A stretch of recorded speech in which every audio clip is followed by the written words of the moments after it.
Ernesto Bozano. Pensamento e vontade. Conteúdo resumido. Nesta obra Bozano faz uma análise científica dos efeitos das forças ideoplásticas na mente humana, ou seja, a transformação de um fenômeno psicológico em fisiológico, a fotografia do pensamento através da sua concretização e materialização plástica, a objetivação do pensamento em um organismo vivo. É uma importante investigação sobre as energias da mente e seus reais atributos, mostrando as potencialidades da alma, encarnada ou desencarnada. As forças ideoplásticas. Nada mais importante para a pesquisa científica e a especulação filosófica do que a demonstração, apoiada em fatos, da seguinte proposição: pode um fenômeno psicológico transformar-se em fisiológico, o pensamento pode fotografar-se e concretizar-se em materialização plástica, tanto quanto criar um organismo vivo. De outro modo falando, nada é tão importante para a ciência e para a filosofia, como averiguar que a força do pensamento e a vontade são elementos plásticos e organizadores. Efetivamente, a evidência de tal fato coloca o investigador diante de um ato criador, legítimo como verdadeiro, que o leva, consequentemente, a identificar a individualidade humana, pensante, com a potência primordial, que tem no universo a sua realização. Grandiosa concepção esta, do Supremo Ser, que me reservo para desenvolver, de forma mais criteriosa, oportunamente. Antes de tudo, a propósito da questão aqui visada, importa advertir que a ideia de um pensamento e de uma vontade, substanciais e objetiváveis, não é nova. Os filósofos alquimistas dos séculos XVI e XVII, Vanini, Agripa, Van Helmont, já atribuíam ao magnetismo emitido pela vontade o resultado de seus amuletos e encantamentos. O desejo realiza-se na ideia, disso Van Helmont, ideia que não é vã, mas uma ideia-força, que realiza o encantamento. Aí temos, pois, já formulada com 3 séculos de antecedência, a famosa teoria de Fouillée sobre as ideias-forças, e de maneira até mais completa, de vez que admitindo a objetivação. Van Helmont chegou mesmo a formular nitidamente a teoria das formas pensamento, da ideoplastia, da força organizadora, ao demais, atribuindo-lhes existência efêmera, porém, ativa. É assim que ele se expressa: o que denomina o espírito do magnetismo não são espíritos que nos venham do céu e muito menos do inferno, mas provenientes de um princípio inerente à criatura humana, tal como a faísca que da pedra se desprende. Graças à vontade, o organismo também pode desprender uma pequena parcela de espírito, que reveste forma determinada, transformando-se em ser ideal. A partir desse momento, esse espírito vital se torna em coisa como que intermediária do ser corpóreo e dos seres incorpóreos. Assim é que pode locomover-se à vontade, não mais submisso às limitações de tempo e espaço. Mas, não se veja em tudo isso a consequência de poderes demoníacos, quando apenas se trata de uma faculdade espiritual do homem, a ele estreitamente ligada. Até aqui, hesitei no revelar ao mundo esse grande mistério, graças ao qual fica o homem sabendo que tem ao alcance da mão uma energia obediente à vontade, ligada ao seu potencial imaginativo, capaz de atuar exteriormente e influir sobre pessoas distantes, muito distantes mesmo. Convém insistir nesta circunstância, a saber, que as afirmativas de Van Helmont a respeito das propriedades objetiváveis do pensamento e da vontade não eram meramente intuitivas, mas fundadas na observação de fenômenos incontestes, aos quais muitas vezes assistiam esses pioneiros do ocultismo, posto que maturados não fossem os tempos para interpretar devidamente o que empiricamente constatavam. Também não é menos verdade que, entre os alquimistas de há 3 séculos, encontramos já devidamente formuladas as propriedades dinâmicas do pensamento e da vontade, propriedades que, em nossos dias, apenas começamos a estudar com métodos rigorosamente científicos. Resta-me, agora, prevenir os meus leitores de que os materiais, por mim recolhidos a propósito, são tão abundantes que um grande volume se me imporia para desenvolver o assunto de modo completo. Vejo-me, de start, obrigado a apresentar um resumo substancial de cada uma das categorias em que se subdivide o tema. A primeira dessas categorias é de todos familiar e por isso me limitarei a explorá-la concisamente. Refiro-me às provas de natureza indutiva, que as experiências de sugestão hipnótica podem fornecer em prol da hipótese de um pensamento objetivável. Apenas, para bem elucidar o assunto, suponho necessário preceder-o de algumas noções gerais, quanto à significação que devemos ligar ao vocábulo imagens do ponto de vista psicológico. Denominamos ideia ou imagem, a lembrança de uma ou de muitas sensações, simples ou associadas. Todo e qualquer pensamento não é mais que um fenômeno de memória, que se resume no despertar ou no reproduzir de uma sensação anteriormente percebida. Existem tantos agregados de imagens, quanto os sentidos que possuímos. Assim, temos grupos de imagens visuais, auditivas, táteis, olfativas, gustativas, motrizes, etc. Aí temos imagens que, ao mesmo tempo que as sensações, constituem a matéria-prima de todas as operações intelectuais. Memória, raciocínio, imaginação são fenômenos psíquicos que, em última análise, consistem no grupar e coordenar imagens, em desaprender as conexões constituídas, a fim de retocá-las e agrupar em novas correlações, mais ou menos originais ou complexas, segundo a maior ou menor potência intelectual dos indivíduos. Taine disse: assim como o corpo é um polipeiro de células, assim o espírito é um polipeiro de imagens. Pensava-se outrora que as ideias não tinham correlativo fisiológico, isto é, que um substrato físico não lhes fora necessário para manifestarem-se no meio físico. Hoje, pelo contrário, está provado que as ideias ocupam no cérebro as mesmas localizações das sensações. Noutros termos, está provado não ser o pensamento senão uma sensação renascente de modo espontâneo que, portanto, o pensamento é de natureza mais simples e mais fraca que a impressão primitiva, ainda que capaz de adquirir, em condições especiais, uma intensidade suficiente para provocar a ilusão objetiva daquilo com que sonhamos. Mas, o pensamento não é unicamente a ressurreição de sensações anteriores. A faculdade imaginativa domina no homem. É graças a ela que as imagens se combinam entre si, a fim de criarem outras imagens. Por aí se prova existir na inteligência uma iniciativa individual própria, assim como relativa liberdade em face dos resultados da experiência, e isto devido a duas faculdades outras, superiores, da inteligência, abstração e comparação. Segue-se que a imaginação, a abstração e a comparação dominam as manifestações do espírito, delas decorrendo todos os inventos e descobertas, inspirações e criações do gênio. Isto posto, notarei que um primeiro índice da natureza objetivável das imagens se depara na maneira como se comportam elas nas manifestações do pensamento. Subentendido fica que nos estribamos nos conhecimentos novos sobre o assunto, os quais levam a modificar o ponto de vista até agora mantido, quanto aos modos funcionais da inteligência. Sem esses conhecimentos, oriundos das investigações metapsíquicas, não poderíamos, certamente, atribuir aos diversos modismos funcionais, que realizam as imagens, tanto na vigília como no sono natural, a significação que, entretanto, de direito lhe conferimos. Imagens consecutivas. Quando frequentemente repetida, a sensação adquire vivacidade excepcional, de modo a persistir, por vezes longamente, depois de extinta causa geradora. Mas, ainda, essa sensação pode renascer com toda a vivacidade, de uma sensação propriamente dita. Newton, por um esforço da vontade, conseguia reproduzir a imagem consecutiva do disco solar, depois de interromper de algumas semanas as suas observações astronômicas. E Binet cita o caso do professor Pouchet, microbiologista que, perlustrando as ruas de Paris, viu, de repente, surgir diante dele as imagens de suas culturas microscópicas, a se justaporem aos objetos exteriores. Essas visões lhe surgiram espontânea e independentemente de qualquer associação de ideias. As alucinações dessa natureza apresentam nitidez característica e tal é a intensidade das imagens consecutivas, que poderiam ser projetadas sobre uma tela, ou sobre uma folha de papel, a fim de se lhes traçarem depois, a lápis, os contornos. O Dr. Binet adverte que essa reviviscência da imagem, muito tempo depois de extinta a sensação excitativa, exclui absolutamente a hipótese de ser a imagem consecutiva guardada na retina. Se, pois, a conclusão é que ela se conserva no cérebro, o seu renascimento não implica, consequentemente, a atividade dos pequenos cones e bastonetes da retina.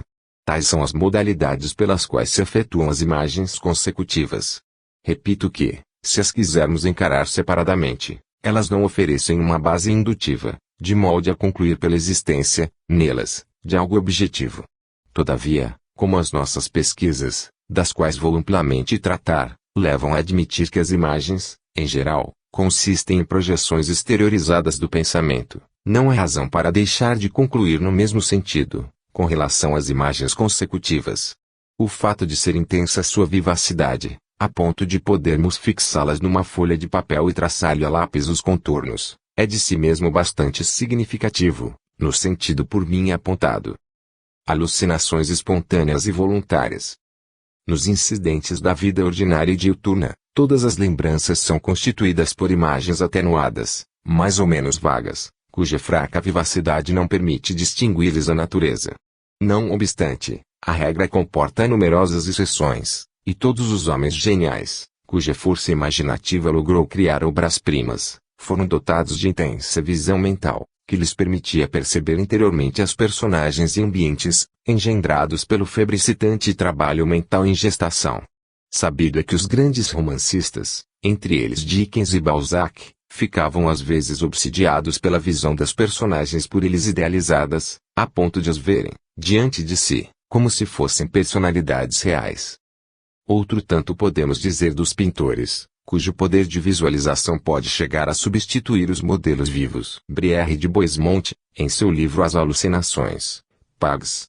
26 e 451, relata o seguinte fato: um pintor que herdara grande parte da clientela do célebre artista José Reynolds e considerado, aliás, retratista superior a este, declarou-me ter tantas encomendas, que chegou a pintar 300 retratos, entre grandes e pequenos, no curso de um ano. Tal rendimento de trabalho afigura-se-nos impossível, mas, o segredo da rapidez e do extraordinário êxito do artista consistia na circunstância de lhe não ser preciso mais que uma pose do modelo original. Wigan conta, viu pintar, eu mesmo, sob as minhas vistas, em menos de 8 horas, o retrato de uma pessoa de minhas relações, e posso assegurar que o trabalho era cuidadosamente feito, além de fiel à semelhança. Pedi-lhe esclarecimento do seu método. Respondeu-me: quando me apresentam um novo modelo, fito com muita atenção durante meia hora, ao mesmo tempo em que, de espaço a espaço, procuro fixar um detalhe da fisionomia, sobre a tela. Meia hora me basta para dispensar outras poses. Ponho, então, de lado até ali e ocupo-me de outro modelo. Quando volto ao primeiro retrato, penso na pessoa e assento-me no tamborete, de onde passo a percebê-la tão nitidamente como se presente de fato ela estivesse. Chego mesmo a distinguir-lhe a forma e a cor, mais nítidas e mais vivaces, do que o faria se a pessoa ali estivesse realmente. Nessa altura, de tempos a tempos fito a outra, a figura imaginária, fixo facilmente sobre a tela e, quando necessário, interrompo o trabalho para observar com cuidado o modelo, na pose que tomara. E cada vez que volvo olhar para o tamborete, lá vejo, infalivelmente, o meu homem. Registre-se, contudo, que essa excepcional faculdade para objetivar imagens acabou por ser fatal ao artista, pois que enlouqueceu no dia em que lhe não foi possível distinguir as alucinações voluntárias e representativas de algumas pessoas, das pessoas realmente vivas. Também nos casos dessa natureza e sempre graças às novas luzes projetadas pelas investigações metapsíquicas sobre a gênese das alucinações, em geral, tudo concorre para demonstrar que nas formas alucinatórias, a que estão mais ou menos sujeitos romancistas e artistas, existe algo de objetivo e substancial. É uma indução que, aliás, já ressalta a mais nítida da análise das sugestões hipnóticas, tal como me proponho a demonstrar. Sugestão hipnótica e pós-hipnótica. A imagem mental, sugerida ao paciente em estado de hipnose, reveste objetivação tão acentuada, que chega a eclipsar objetos reais, ou ainda fixar-se com tal firmeza sobre uma folha de papel, que, cessada a sugestão, o paciente continuará percebendo-a. Se introduzirmos essa folha de papel num pacote de folhas outras, absolutamente idênticas, convidando o paciente a indicá-la, ele o fará sem hesitação nem equívoco. Binet propôs, para explicar esta última particularidade, a hipótese do ponto de referência. Suponha-lhe que, na folha de papel em que se criou a imagem, se apresente alguma singularidade como, por exemplo, uma insignificante granulação, que sirva para reconhecê-la e sobre ela projetar a imagem alucinatória sugerida. Até certo ponto, esta ideia parece plausível. Embora muito deixando a desejar, ela constituía, por assim dizer, a única hipótese mediante a qual podiam os fatos ser julgados, enquanto não possuíamos as recentes e importantes premissas derivadas das experimentações metapsíquicas. Acredito, contudo, deva ela ser quase por completo abandonada, para reconhecermos que as diferentes modalidades com que se apresentam as imagens alucinatórias, no curso das experiências hipnóticas, tendem a evidenciar a sua natureza objetiva. Nesse sentido, vamos rapidamente recensear as modalidades mais significativas. Quando, à revelia do paciente, viramos o papel em que ele percebe a imagem alucinatória, apresentando-lhe invertido, o paciente também a vê do mesmo modo invertida, infalivelmente. Se o convidamos a olhar através de um prisma, dupla lhe parecerá a imagem, tal como sucede com as imagens reais. Eis o que diz Binet, quando, durante o sono hipnótico, sugiro à enferma que sobre a mesa de cor escura, diante dela colocada, está um retrato de perfil, ela assim o vê quando desperta. Depois, colocando-lhe, sem preveni-la, um prisma diante dos olhos, logo se mostra admirada em divisar dois perfis.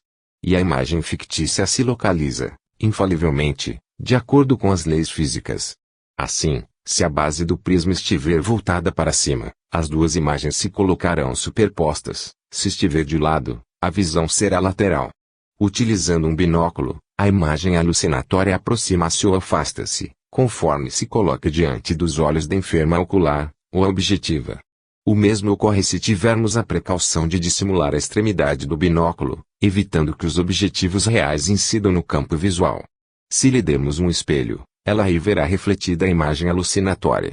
Assim, por exemplo, sugiro a existência de um objeto qualquer no canto da mesa, coloco, depois, um espelho por trás do referido canto e a paciente aí percebe imediatamente dois objetos análogos, parecendo-lhe o objeto refletido tão real quanto o alucinatório, de que é apenas um reflexo. Podemos acrescentar que o Dr. Perinaldi, chefe da Clínica Oftalmológica das Enfermidades Nervosas, na Salpêtrière, demonstrou que a alucinação de uma cor pode desenvolver fenômenos de contraste cromático, de maneira idêntica e mesmo mais intensa do que os produzidos na percepção real da mesma cor. Resta-nos, finalmente, assinalar uma prova fisiológica a favor da substancialidade real das imagens alucinatórias, a concernente às modificações da pupila dos alucinados. Nesse sentido, observe o Dr. Ferré. Eis o que notamos em duas histéricas com as quais nos foi possível entrar em comunicação verbal, durante o estado cataléptico. Quando lhes ordenamos acompanhassem o voo de um pássaro, que pousara em uma cúpula, ou ainda de um outro em pleno espaço, as pupilas se lhe dilataram até ao dobro do diâmetro normal. Mas, à proporção que fazíamos baixar o pássaro, elas se contraíam gradualmente. Essa experiência pode reproduzir-se à vontade e o fenômeno se renova infalivelmente, sempre que sugerido às pacientes um novo objeto. Ora, essas modificações das pupilas, provocadas nos catalépticos, e que não deixam de apresentar todos os fenômenos característicos da catalepsia, demonstram que, na alucinação, o objeto imaginário é visto exatamente como se fosse real, a provocar, pelo movimento, esforços de acomodação da pupila, de acordo com as leis que regulam a visão de um objeto real. Essas diversas e complexas modalidades pelas quais se manifestam as alucinações, por sugestão hipnótica, escapam totalmente à órbita explicativa dos pontos de referência. Todavia, era inevitável e lógico que psicólogos e fisiologistas, despercebidos das odianas investigações metapsíquicas, considerassem os fatos como de natureza puramente subjetiva, ainda que essa explicação fosse inconciliável com os mesmos fatos.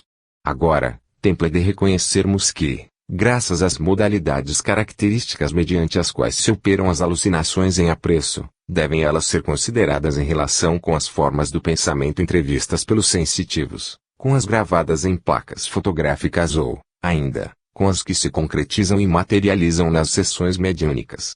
Tudo contribui, assim, para demonstrar que as alucinações hipnóticas pertencem à classe das projeções objetivas pelo pensamento. Formas do pensamento.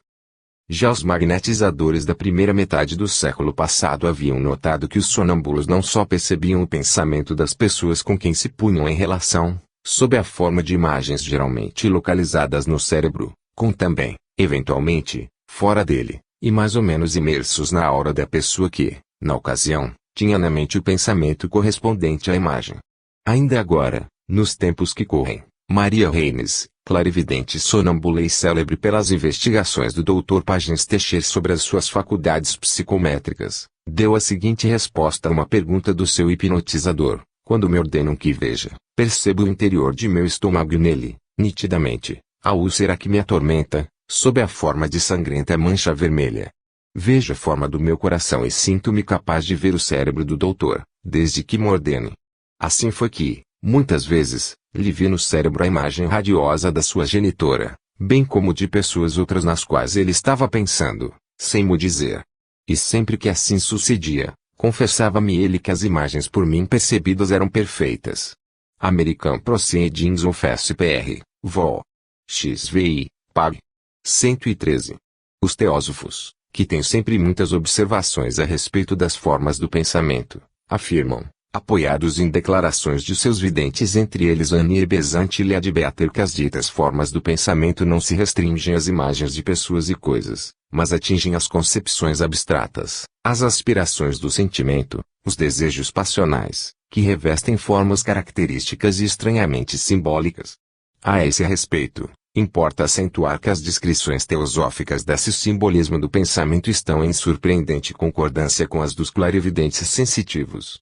Vamos aqui resumir o trecho de um livro, Thought Forms, de Annie Besant e Leadbeater, para compará-lo depois a uma outra passagem tomada das declarações de um sensitivo clarividente. Eis o que a respeito dizem esses autores. Todo pensamento cria uma série de vibrações na substância do corpo mental, correspondentes à natureza do mesmo pensamento, e que se combinam em maravilhoso jogo de cores, tal como se dá com as gotículas de água desprendidas de uma cascata, quando atravessadas pelo raio solar, apenas com a diferença de maior vivacidade e delicadeza de tons. O corpo mental, graças ao impulso do pensamento, exterioriza uma fração de si mesmo, que toma a forma correspondente à intensidade vibratória, tal como o pó de licopódio que, colocado sobre um disco sonante, dispõe-se em figuras geométricas, sempre uniformes em relação com as notas musicais emitidas. Ora, esse estado vibratório da fração exteriorizada do corpo mental, tem a propriedade de atrair a si, no meio etérico, substância sublimada análoga à sua. Assim é que se produz uma forma pensamento, que é, de certo modo, uma entidade animada de intensa atividade, a gravitar em torno do pensamento gerador. Se esse pensamento implica uma aspiração pessoal de quem o formulou, tal como se dá com a maioria dos pensamentos, volteia, então, ao derredor do seu criador, prontos sempre a reagir de forma benéfica ou maléfica, cada vez que o sinta em condições passivas. Estranhamente simbólicas as formas do pensamento, algumas delas representam graficamente os sentimentos que as originaram. A usura, a ambição, a avidez, produzem formas retorcidas, como que dispostas a apreender o cobiçado objeto. O pensamento, preocupado com a resolução de um problema, produz filamentos espirais. Os sentimentos endereçados a outrem, sejam de ódio ou de afeição, originam formas pensamentos semelhantes aos projéteis. A cólera, por exemplo, assemelha-se ao zigue-zague do raio. O medo provoca jactos de substância pardacenta, quais salpicos de lama.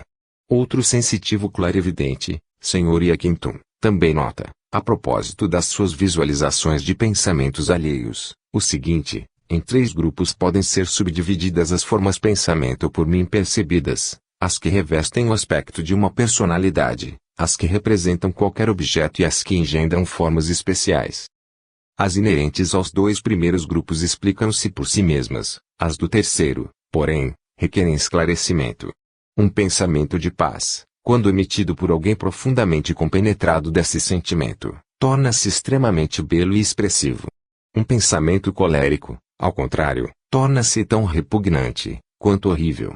A avidez e análogas emoções, por sua parte, originam formas retorcidas, curvas, semelhantes às garras do falcão, como se as pessoas que as emitem desejassem algo empalmar em benefício próprio.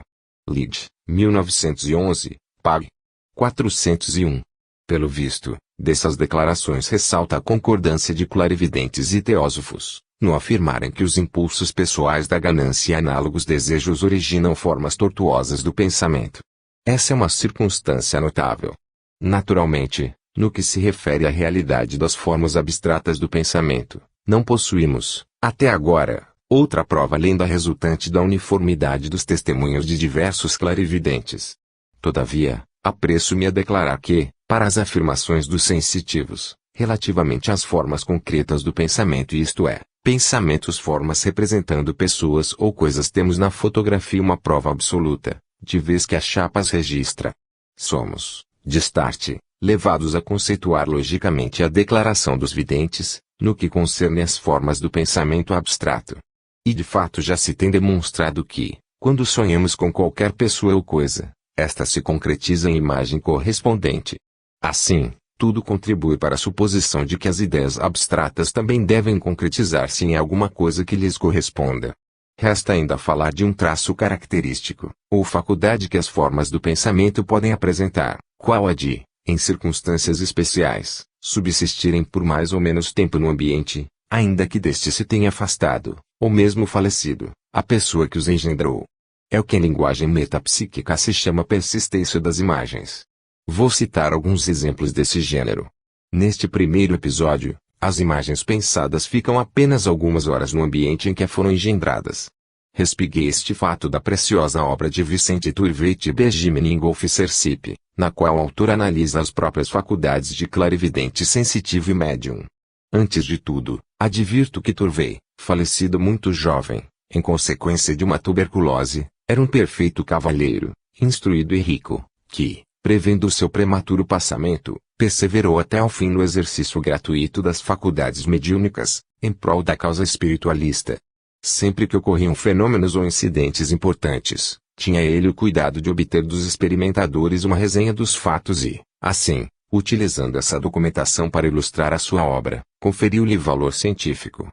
Essa obra contém vários casos de visualização de formas pensamento, entre as quais esta, no dia 26 de fevereiro de 1908, bateu-me à porta um distribuidor de brochuras e revistas da Sociedade de Propaganda Cristã, e acabou por conseguir que eu lhe comprasse um número da revista, a título de experiência.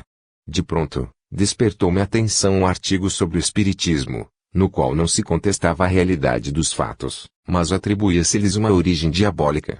Mandei entrar o visitante e logo engajamos, a propósito, viva controvérsia.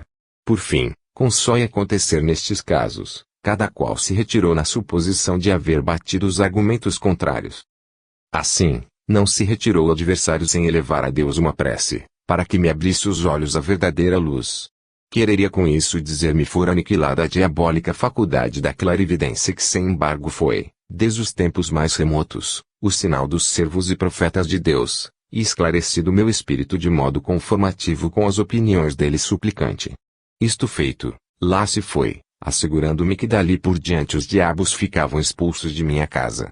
Pouco depois, recostava-me ao sofá, para repousar e meditar, e eis que repentinamente me surgem 3 diabinhos, absolutamente idênticos ao tipo ortodoxo, corpo humano, pés de bode, pequenos chifres atrás das orelhas, cabelos lanudos, quais os dos negros, tez cobreada. Francamente, confesso haver sido de susto a minha primeira impressão, e creio que o mesmo sucederia a qualquer outro observador. Meu primeiro cuidado foi erguer-me, para melhor certificar-me de que não estava sonhando. Sem embargo, lá estavam os diabinhos. Alucinação. Quem sabe? Mas a coisa era, nem mais nem menos, idêntica ao que se dava quando eu divisava os espíritos, nas sessões mediúnicas, espíritos esses sempre identificados por um assistente. Concentrei-me, então, no intuito de atingir o estado que denomino condição superior, graças à qual as faculdades clarividentes se me tornam mais latas do que quando as utilizo em público.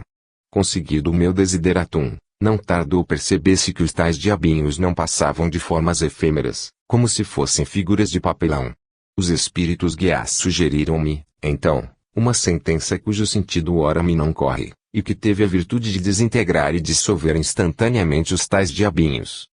Para dar ideia do seu desaparecimento, direi que eles se transformaram em pequenas nuvens, semelhantes à fumaça do alcatrão.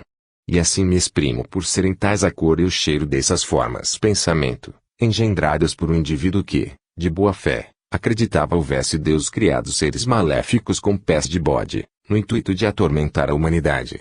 Essas formas pensamento aparecidas a Turvey, posto que curiosas, interessantes, devido às circunstâncias especiais em que se produziram, são na realidade absolutamente idênticas às formas percebidas pelos clarividentes. Apenas, como já o disseram, elas apresentam o traço característico, assaz raro, de haverem persistido algum tempo no ambiente em que foram engendradas, o que depende da intensidade do pensamento emitido.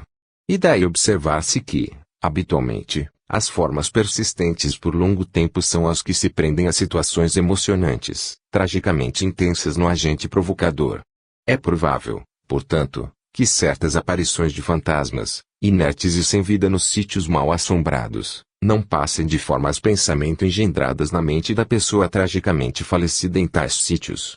Importa frisar que nos repositórios de comunicações mediúnicas, desde Allan Kardec hasta Tom Moses, encontram-se mensagens de entidades espirituais com alusões à possibilidade de formas fantasmáticas, ou assombrações, que são puras formas de pensamento. Essa possibilidade é também confirmada em certos casos, a posteriori, pela contraprova da identificação pessoal da forma pensamento percebida. Assim, por exemplo, ocorre no seguinte caso extraído da obra de Mieres, tratando da consciência subliminal. Proceedings of TSPR, Vol.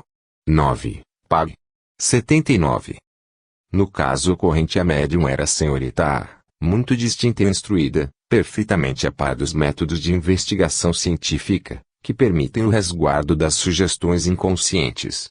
Convidada pela Condessa Radamor, em sua residência de Longford, obtivera, no curso de uma experiência de escrita automática, a seguinte comunicação oriunda da entidade Stele, que habitualmente se manifestava por seu intermédio: perguntas-me o que vejo neste ambiente.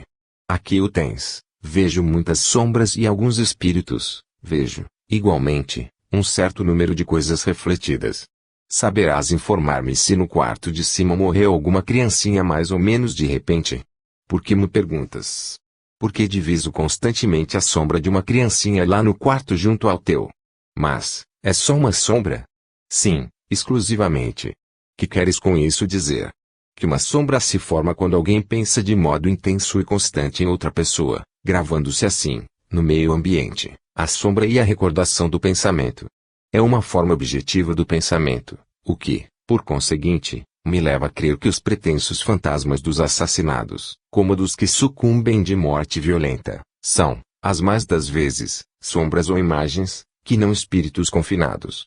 É antes a consequência do pensamento do assassino, que, obsidiado pela ideia do crime cometido, projeta exteriormente a sombra ou imagem da sua vítima. Ao demais, seria para lamentar que as almas sofredoras, depois de haverem sofrido no mundo, fossem quais fossem as suas faltas, ainda dever-se empenar aqui, sob a forma de espíritos confinados. Não esqueças, contudo, que estes existem realmente e são numerosos. A propósito, assim se externa a Condessa Radamor, com referência à comunicação supra, confirma a morte de um irmãozinho de tenra idade, em consequência de convulsões e precisamente no quarto inculcado pela presença da forma. O que não posso atinar é como a senhorita A pôde adivinhar e, sobretudo, indicar o quarto em que se dera o falecimento. Esta declaração da Condessa patenteia que o caso em apresso equivale a uma prova de identificação pessoal, confirmativa das afirmações da personalidade mediúnica. Assim se demonstra o bom fundamento da tese por nós sustentada, concernente à realidade objetiva das formas pensamento, e a possibilidade da sua persistência mais ou menos longa nos ambientes em que se formam, desse modo originando um grupo especial de fantasmas assombradores. É também de notar-se que no livro recente de H.D. Bradley, Towards the Stars, encontram-se declarações idênticas, provenientes de personalidades mediúnicas, através dos célebres médiuns senhores Osborne Leonard e Travers Smith. Eis, por exemplo, o que diz a personalidade mediúnica de Johannes, pelo médium Leonard. Preciso, em primeiro lugar, explicar-lhe em que consistem os fantasmas em questão. São fantasmas do vosso cérebro. Não são espírito nem matéria. Consistem num elemento de atividade intelectual, que deixou atrás dela sua impressão. Só os possuidores de faculdades psíquicas muito desenvolvidas podem perceber essas formas pensamento. Perguntas-me por que alguns desses fantasmas se formam em determinados meios e não noutros, onde mais lógica seria a sua aparição. É que o fenômeno depende da intensa vitalidade da ideia geratriz. Uma prisão, um manicômio, são indubitavelmente os ambientes menos suscetíveis de assombramentos, porque também mais desertos de esperanças e atividades vitais. Muito mais provável é, portanto, que o fantasma de um assassino assombre o local do seu crime do que o de sua execução quando condenado pela justiça humana. Pag. 272. E Astor, o espírito guia de Travers Smith, adverte por sua vez, os fantasmas, isto é, As formas pensamento aparecem às vezes espontaneamente, devido a emoções terríveis, conjugadas ao pavor que lhes causam os elementos necessários à sua exteriorização. Assim se compreende não seja a Torre de Londres um lugar assombrado. Tendo sido um presídio, parece-me, vale por um ambiente no qual a mentalidade dos encarcerados se tornava obtusa, devido à triste monotonia da própria condição, desprovida de qualquer sentimento emocional ou passional, ou seja, assim um estado de desesperação resignada. E o desespero não é elemento propício à formação de fantasmas. Antes de passar a outro assunto, vou ainda relatar um episódio cuja interpretação é, antes de tudo, embaraçante. O Sr. Giuseppe Briggs publicou a ata de uma sessão realizada em sua casa, com a famosa médium Sra. Everett, criatura rica, que apenas trabalhava por amor à causa. Omito as manifestações obtidas, para só tratar do que nos interessa. Diz o narrador, notável incidente veio misturar-se às manifestações, quando um dos assistentes, o Sr. Aaron Wilkinson, dotado de clarevidência, exclamou de repente, um papagaio pousa-me no ombro e agita as asas. Agora, voou sobre a Sra. Everett. A Sra. Everett estava sentada do outro lado da mesa. Ela declara, por sua vez, estar sentindo o contacto da ave. Wilkinson continua, agora o papagaio canta o Gossavitico e no hino real. Agita novamente as asas, sobe, ele que se foi. Episódio incompreensível para todos, menos para a Sra. Everett, que logo explicou, contando que havia meses se incumbia de guardar um papagaio, que muito se lhe afeiçoara. Ainda na véspera recebera de casa uma carta, na qual lhe informavam que o bicho aprendia rapidamente a cantar o hino real. Todos os presentes ignoravam o fato e a considerar que a Sra. Everett reside em uma província distante. Este incidente é único no rol de minhas experiências. Leeds, 1903, pag. 492. Não há dúvida de que o episódio em apreço se explica por um fenômeno de objetivação do pensamento subconsciente da Sra. Everett. A circunstância de haver na véspera recebido uma carta, em que se lhe informara que o papagaio aprendera a cantar o hino a que aludir o clarividente Wilkinson, não serve senão para demonstrá-lo ulteriormente. Não obstante, a descrição do vidente, combinada com a afirmativa do médium, de lhe haver sentido o contacto, tenderia a provar a presença de uma materialização da imagem de um papagaio, e não da mera objetivação de uma forma fluídica de pensamento. E isso é ainda mais verossímil se considerarmos que a Sra. Everett possuía notáveis faculdades de materialização. Assim sendo, esse episódio pertenceria à categoria dos fenômenos de ideoplastia, de que nos vamos ocupar mais adiante. Se se tratasse realmente da materialização de imagem subconsciente, dever-se-ia, contudo, notar uma circunstância primariamente excepcional, a de serem as materializações do pensamento, com raras exceções, constantemente plásticas, ou seja, inanimadas, ao passo que, no caso vertente, o papagaio materializado teria voltejado pela sala, como se fora um ser vivente. Sem embargo, poder-se-ia sustentar que o fato também pode ser explicado pela ação da vontade subconsciente do médium, que poderia ter agido à distância sobre a sua própria criação ectoplásmica, determinando-lhe os movimentos. Termino a segunda parte desta obra, advertindo que, até aqui, não se cogitou senão de modalidades de objetivação de pensamento que não fossem suscetíveis de demonstração experimental, propriamente dita. Doravante, porém, nossas pesquisas se prenderam a duas categorias de fatos, graças aos quais atingimos a prova experimental científica da existência incontestável de uma projeção objetivada das formas pensamento, observadas pelos videntes. Assim, constataremos ao mesmo tempo a existência provável de uma projeção objetivada do pensamento, seja nos casos alucinatórios provocados por sugestão hipnótica, seja nos de alucinação espontânea ou voluntária entre os artistas e, em geral, nas alucinações patológicas propriamente ditas. Fotografia do pensamento. A expressão fotografia do pensamento parece-nos, não pode ser aplicada senão a uma parte das manifestações compreendidas nesta classe de experiências. De fato, para obter algumas de entre elas, não há necessidade de pose diante do aparelho fotográfico. A chapa é diretamente impressionada, mantendo-a o experimentador na maioria dos casos colocada na fronte, e concentrando intensivamente o pensamento na imagem a exteriorizar. Algumas vezes, é o papel sensibilizado que se impressiona diretamente. As manifestações destas últimas categorias, obtidas à revelia da máquina fotográfica, são designadas na América pela palavra psicografia.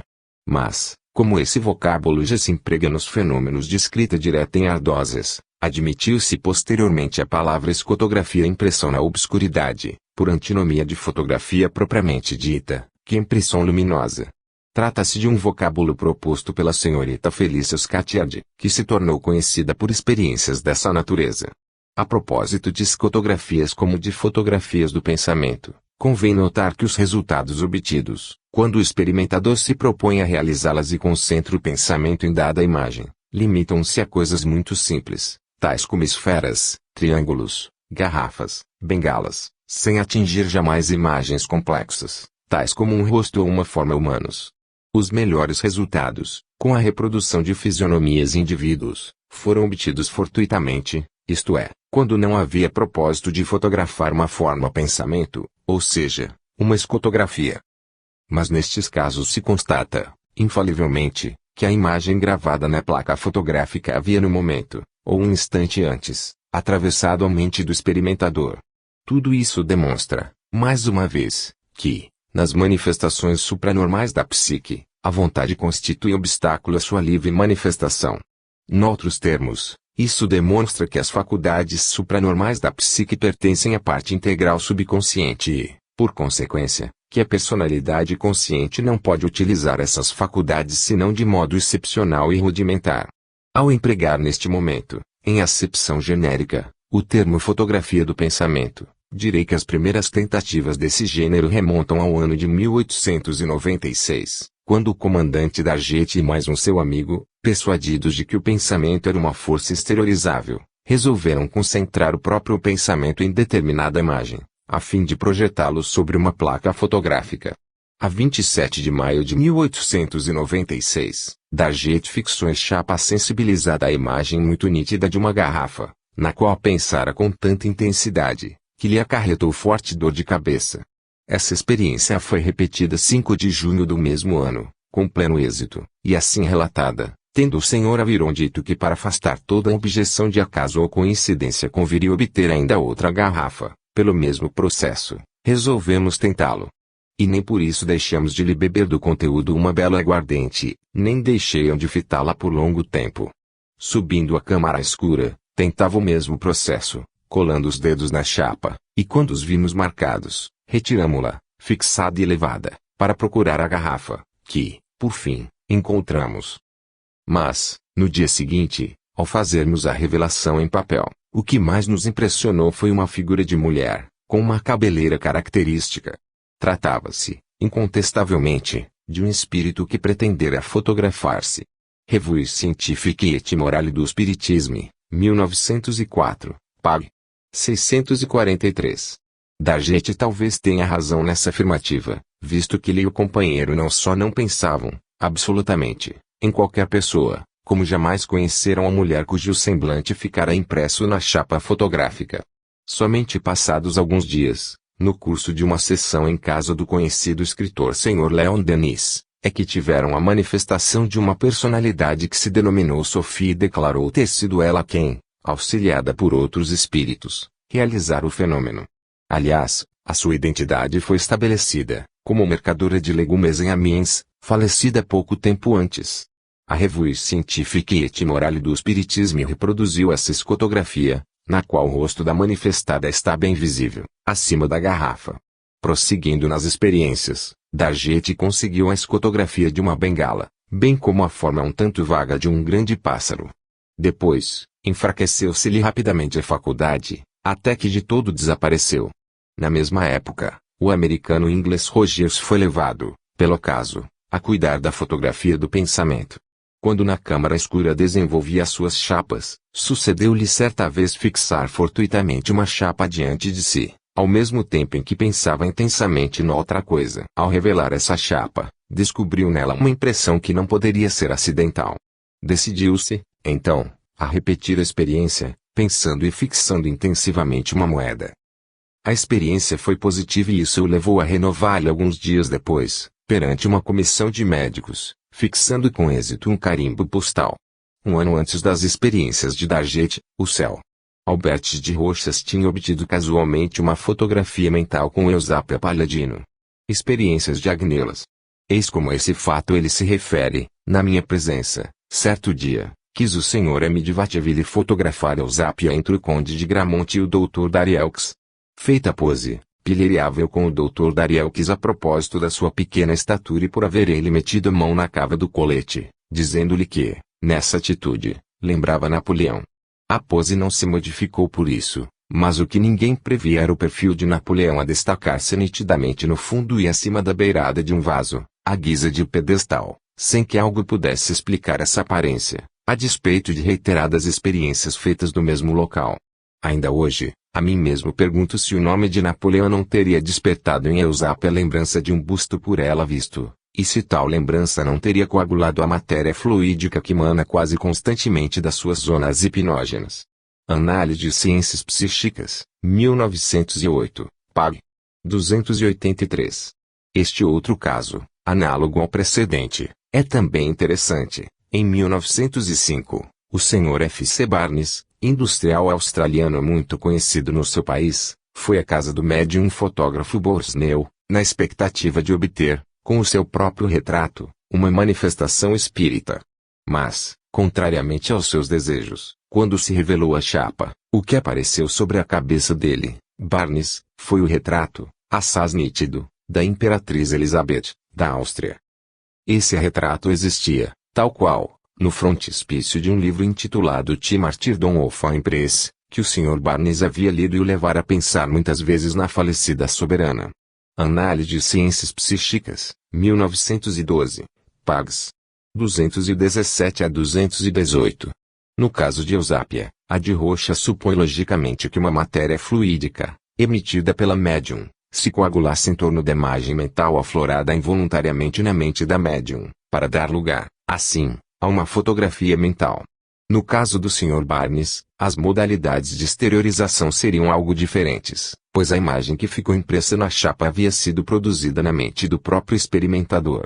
Portanto, dever-se-ia admitir que os fluidos desprendidos pelo médium sejam eventualmente atraídos pela imagem exteriorizada, que lhe oferece o experimentador, e podem condensar-se de feição suficiente para tornar a imagem fotografável.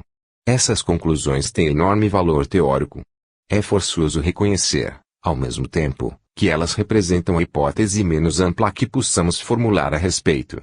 Ao demais, a análise comparada dos fatos não faz mais que demonstrar a necessidade, a legitimidade, a firmeza inquebrantável dessas conclusões. Com mais vagar, falaremos de algumas outras hipóteses, secundárias, complementares das que ora expusemos e às quais somos forçados a recorrer para tomar conhecimento dos fatos. Passemos agora à citação de algumas experiências do mesmo gênero, realizadas pela senhorita Felícia Scatcherd. Antes do mais, acentuarei que essa investigadora pertinaz praticou a radiografia, a fotografia transcendental e a escotografia durante cerca de 40 anos. Também por isso, era considerada como pessoa das mais competentes no assunto. Ela teve ocasião de fazer experiências com o comandante da JET, com o Dr. Baraduc, com Guillaume de Fontenay, com Arcediago Collet. Já dissemos ter sido ela quem propôs o vocábulo escotografia para designar as impressões supranormais obtidas sem aparelho fotográfico. A propósito das suas experiências com Arcediago Collet, é curioso assinalar o seguinte incidente por ela mesma relatado no decurso de uma conferência que fez na sede da Aliança Espiritualista de Londres, no dia 3 de fevereiro de 1921, e que a revista Lead, do mesmo ano, pág. 206, transcreveu nestes termos, a título de exemplo, concernente ao perturbador problema da fotografia do pensamento. A senhorita Scatcherd contou o seguinte episódio: o Arcediago Collet contrariava-se frequentemente com o fato de, nas fotografias transcendentais, a cabeça do espírito ficar envolta em uma nuvenzinha circular, em forma de auréola.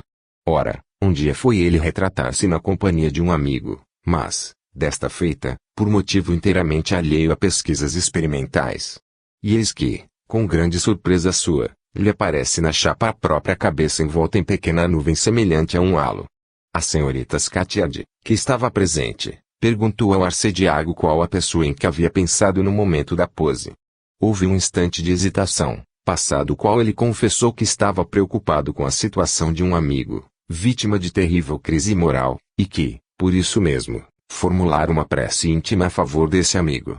Retruca-lhe, então, a senhorita Scatcherd. Neste caso, espero que doravante não se aborreça com o aparecimento das auréolas espíritas, para lhes reconhecer o extraordinário valor técnico, na fotografia. Assim é que os santos sempre foram vistos com essa mesma auréola, cuja existência acaba de revelar-se sobre a sua fronte.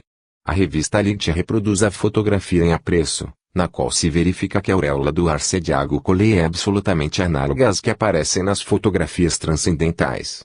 Conhecem-se, ao demais, várias outras fotografias idênticas, de pessoas que, no momento de tirá-las, estavam absorvidas por cogitações profundas.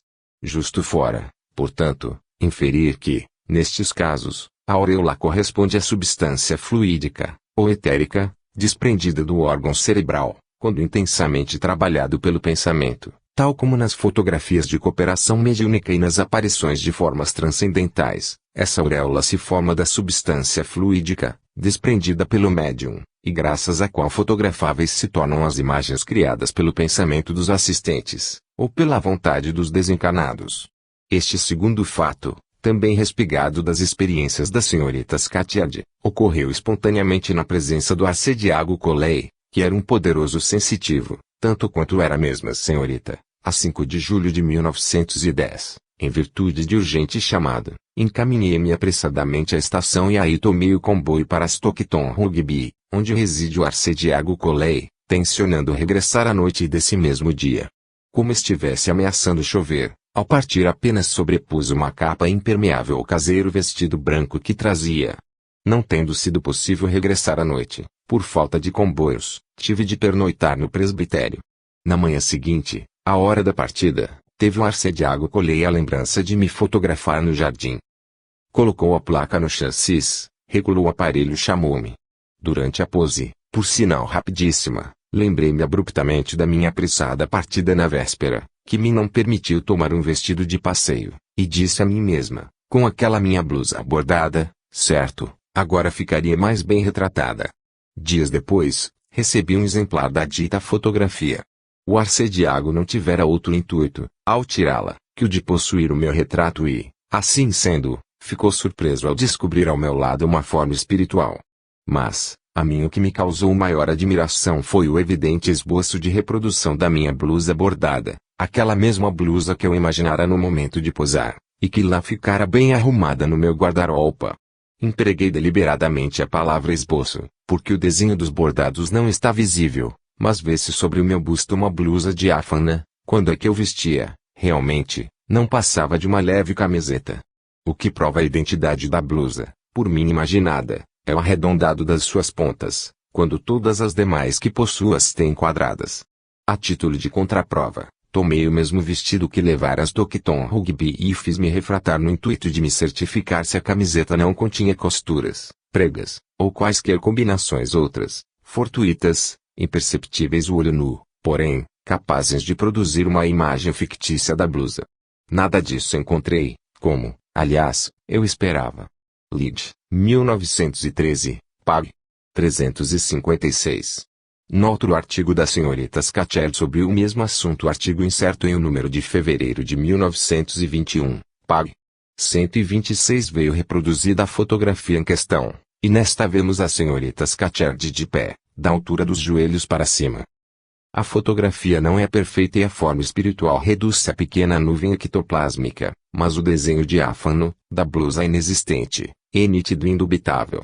Este outro incidente narrado pela senhorita Scatcherd é curioso e interessante. No dia 24 de fevereiro de 1923, foi ela, creu, visitar os famosos médiuns senhores Hope e Buxton, com os quais entretinha velhas e amistosas relações, de 16 anos.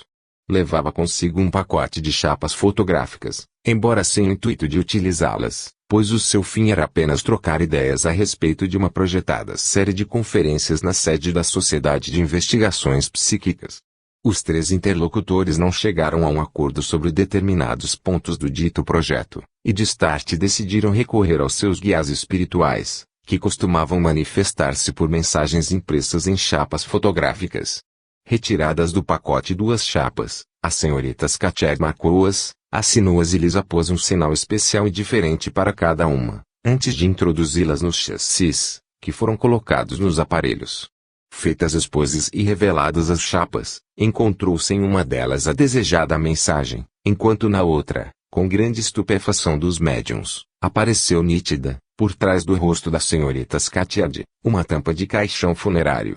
E ela acrescenta, então, a forma estranha da tampa de caixão, formada pelo ectoplasma condensado atrás de mim, não é, provavelmente, senão uma prova mais da faculdade que tem a inconsciência para criar e objetivar imagens, como tantas vezes sucede nas experiências de fotografia transcendental. Convém advertir, a propósito, que sábado à noite, em chegando à casa dos médiuns, aí encontrei algumas pessoas que regressavam das exéquias de um membro da igreja espiritualista de Creu. Por outro lado, há a considerar que a filha do médium Sr. Buxton tinha, no mesmo dia, carregado o féretro de uma criança falecida na casa fronteira. E quando, no dia seguinte, posava para tirar essa fotografia, o Sr. Buxton se encontrava na igreja anglicana, assistindo às exéquias da referida criança. Leeds, 1923, pag. 252. Evidente é que a coincidência dos dois enterros com a experiência em apreço que afetavam pessoas da família dos médiuns, tende a provar que a tampa do caixão, aparecida na chapa, filia-se ao fenômeno da fotografia mental. Todavia, não é fácil determinar a subconsciência que teria fornecido tal imagem. A da senhorita Buxton seria a mais inculcável, por ser filha do médium e ter sido uma das pessoas que levaram o esquife ao cemitério, mas é preciso considerar também que ela não se encontrava em casa, no momento da experiência. Entretanto, como assistia na ocasião ao enterramento da criança, esta circunstância poderia favorecer a projeção de um pensamento subconsciente, no gênero do que ficou impresso na placa fotográfica. Poder-se-ia, ao demais, presumir que, estando todas as pessoas daquele ambiente mais ou menos impressionadas pelo acontecimento mais importante daquele dia, os dois enterros em que tomaram parte a ideia geral de esquife estivesse, por assim dizer, no ar. E assim, graças à circunstância favorável da presença de dois médiuns, uma imagem coletiva pudesse, talvez, concretizar-se o suficiente para impressionar a chapa fotográfica. A Lídia reproduz a fotografia e nesta vemos a tampa do caixão por trás da senhorita Scatcherd, nitidamente. Nem há dúvidas possíveis, o que ali está é bem uma tampa de caixão. Parece-me, portanto, impossível formular outra hipótese explicativa, fora daquela que afirma a existência de uma relação de causa e efeito, de um lado, os enterramentos ocorridos na localidade em que se realizou a experiência, e de outro lado o fenômeno da tampa de caixão surgida na placa sensibilizada. Notarei mais, com relação à autenticidade do fenômeno, que no canto esquerdo da chapa reproduzida pela Lídia aparecem nítidas as três siglas que a senhorita Scatcherd havia posto, a título de controle. Esgotado, assim, o assunto de um dos fenômenos produzidos nas circunstâncias de que nos ocupamos, resta falar do outro, a mensagem obtida na chapa fotográfica. Eis o texto dessa mensagem, ou antes, mais exatamente, dessas duas mensagens recebidas. Amigos, estou pronto para guiar-vos com os meus conselhos. Não aceitem desafios. Não seria curial esperar boa acolhida daqueles que mentiram com referência a Stead. Não se iludam pensando que lhes os poupem. Arcediago Coley. Caro Hoppe, penso como Arcediago Coley. Não hesites, não te impressiones, vai a Londres. W. Stead. A senhorita Scatcherd assinala que a primeira mensagem, assinada pelo Arcediago, é a reprodução perfeita da sua caligrafia humana, e acrescenta que o fato de haver sido duplamente sublinhado o vocábulo mentiram é outro traço característico do signatário, que, quando na Terra, assim procedia invariavelmente na sua correspondência epistolar. Essa variedade de mensagens fotográficas ocorre frequentemente nas experiências de fotografia transcendental, de modo a reabrir o debate quanto às modalidades da fotografia transcendental, em geral. A propósito, preciso advertir que essas mensagens supranormais não são obtidas apenas quando se introduz a chapa no aparelho, e sim com esta fora dele. Esta última modalidade do fenômeno leva-nos a supor que, também nos casos da chapa introduzida, não se trata de uma escrita substancial, exposta à objetiva, mas gravada diretamente na placa sensível, talvez auxiliada por minúsculo raio de luz ultravioleta, à guisa de pena. Aditarei que o mesmo acontece no caso das fotografias transcendentais, de formas espirituais ou de formas mentais, obtidas mesmo com a chapa fora do aparelho. É racional concluir, portanto, que também nos casos de fotografia transcendente, seja de formas espirituais, seja de formas pensamento, tudo contribui para demonstrar que o fenômeno não se verifica mediante a interposição de imagens substanciais diante da objetiva